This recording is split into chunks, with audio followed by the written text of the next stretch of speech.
Hey everyone, and welcome to my new YouTube channel, The Weekly Grind with Sean. So today what I'm going to do is I'm going to talk about this perpetual cloud that has been following Jeffree Star and Nathan since pretty much the entire portion of their relationship and has continued to, overshadow even their breakup for the past year. But first, before I dive into that topic, I do just want to mention or bring up if anyone else has seen the video that dropped. I believe it was a few days ago, which quite literally really has me kind of sickened. Um, because ultimately it is characterizing Jeffree Star as a predator and a danger to society. And I guess for me, I just found that it was at the end of the video, I was just disgusted by the whole thing. And that's partially one of the reasons why I wanted to start the channel off with this topic of Jeffree Star and Nathan versus social media, and how I kind of feel that it played into the breakdown of the relationship. Now, I do have to, be honest. I don't think social media is solely to blame. But I do have to admit that I don't think it helped. Basically, from having to defend the relationship from the very beginning to Jeffree having to repeatedly basically defend his character from actions that happened in his youth.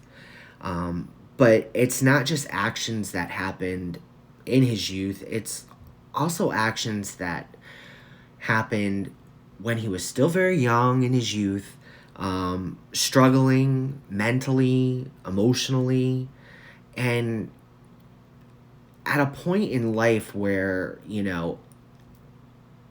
he would be attacked just for being who he was, for just being him, for just being Jeffree. So I'm not going to condone those actions. I don't think they were right or justified, but to a certain degree, I do have to understand that I can definitely see where he was coming from. I think anybody put into a situation where you're constantly attacked, never sure, whether or not you're going to be violently attacked because you're being who you are, you're going to have a much darker and, really a much jaded side to yourself, or a much more jaded side to yourself. But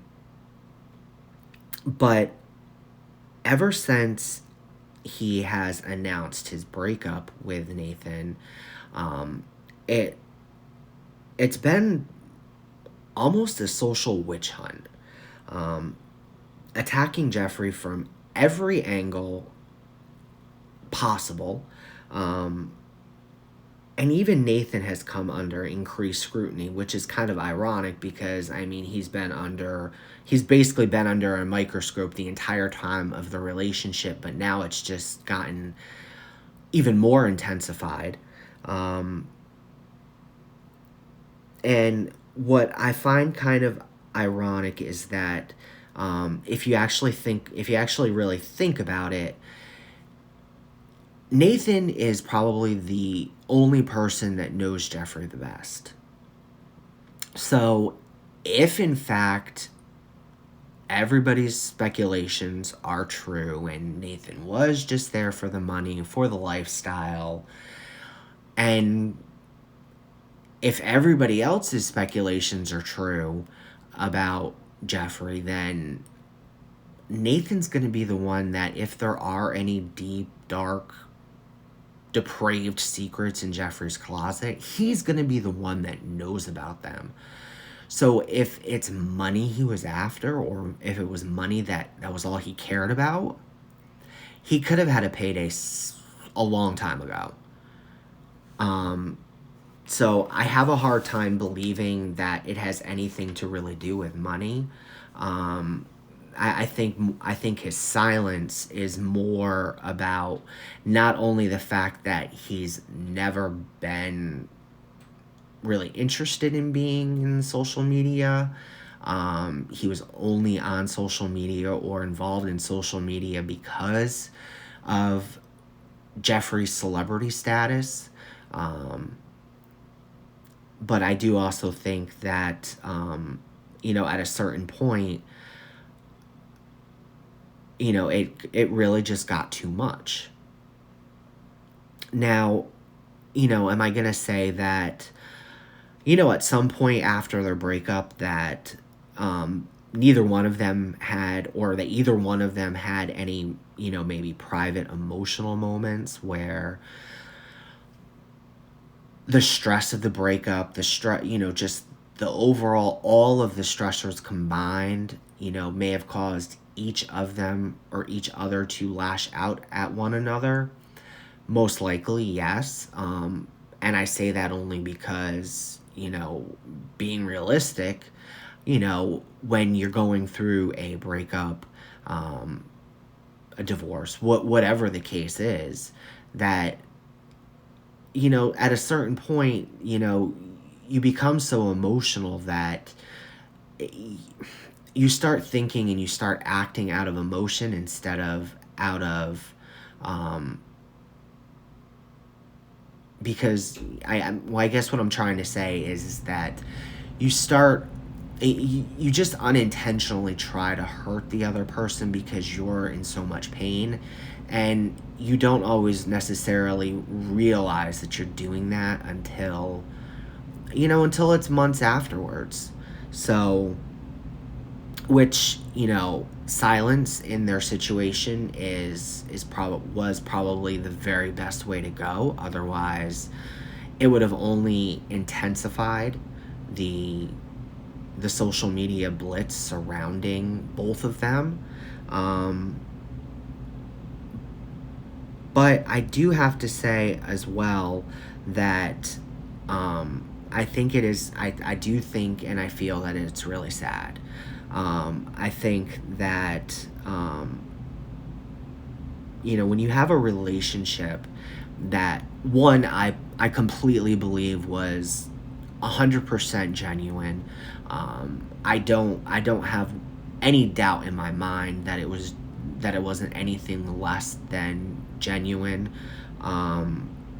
It almost kind of, makes you think of, and I know I'm probably going to get really deep here, but it almost kind of makes you think of some, an iconic love story, because of all of the intense scrutiny surrounding the relationship, and the fact that it really opened up people's minds, and it opened up people's thought process that, you don't have to, or that sexuality doesn't need to be defined. It doesn't need to be labeled. Now, I'm not criticizing anybody who believes in labels, or, thinks that, their sexuality has to be labeled. That's fine. But not everybody thinks that way. And, and for me, myself, I don't necessarily feel that, love can be defined. I do think it's really, it has a lot of different components to it. And it's hard to kind of box up. And, you just, sometimes you just have to roll with how you're feeling.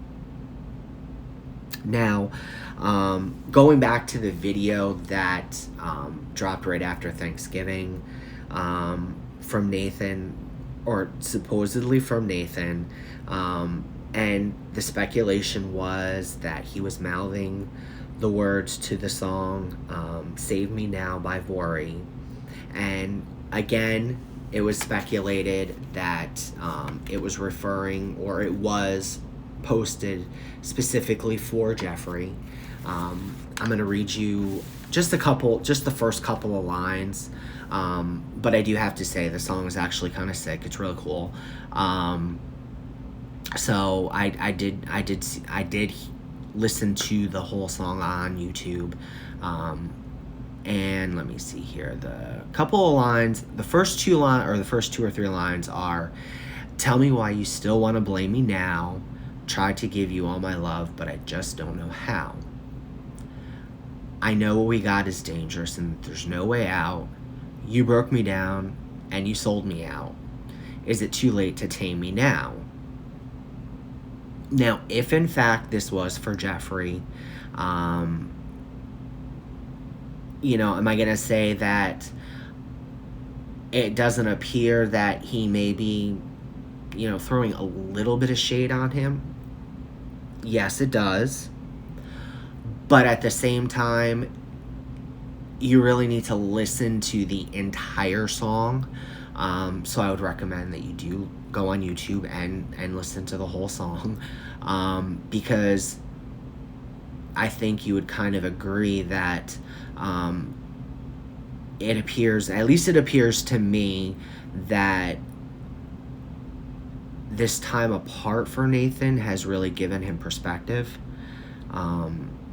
And I guess, ultimately I would kind of like to believe that and hope that they do have a possibility at reconciliation. Even though I know Jeffree has stayed very quiet. After just seeing a couple of the videos that he has posted over the last few months, it almost gives me the feeling that his personality has somewhat kind of shifted back to that, earlier dark side that he had when, him and Nathan were still new in their relationship, where you kind of saw a shift in his overall personality probably about 1.5 to 2 years into the relationship, where he just gave off a sense of, true fulfillment and real happiness. And for me, at the end of the day, I'm kind of, I guess you would say I'm kind of a hopeless romantic, so to speak. But I do also believe that complete happiness is about, getting on that roller coaster of life with your true love, with your true soulmate. And I do honestly believe that Jeffree and Nathan are that for each other. But, what can I say? Only time will tell. Anyway, that was my opinion on that matter, and I'd like to thank you for joining me today, and feel free to share your comments, your thoughts, your opinions, and until next time, thank you.